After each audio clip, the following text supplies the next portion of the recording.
ఈ రోజు అంబటి రాంబాబు గారికి ప్రాణహాని ఉంది. కేవలం ఆయన ఇంటి మీద దాడి కాదు, పోలీస్ స్టేషన్లో కావచ్చు, రేపు జైల్లో కూడా ఆయన మీద దాడి జరగచ్చు. అలా ప్లాన్ చేస్తుంది ఈ తెలుగుదేశం పార్టీ.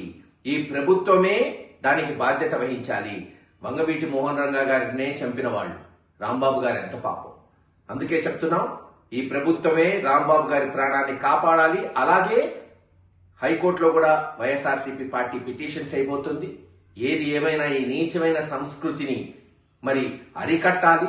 వైఎస్ఆర్సీపీ నాయకులు, కార్యకర్తలు సంయమనం పాటించండి, ఆలోచించండి. ఈరోజు ఎందుకు ఈ లడ్డనో ఫ్లెక్సీలను దాడులు చేస్తుందో తెలుగుదేశం? ఎందుకంటే ఈ ప్రభుత్వం విఫలమైంది, ఇచ్చిన మాటలు విఫలమైంది.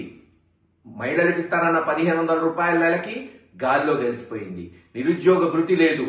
దీంట్లో ప్రజల్లో తిరుగుబాటు వస్తుందని ప్రజల మైండ్ డిస్ట్రాక్ట్ చేయడానికి, రాజకీయాలు మళ్లింపడానికి చంద్రబాబు నాయుడు గారు ఆడుతున్న నాటకాలు ఇవన్నీ.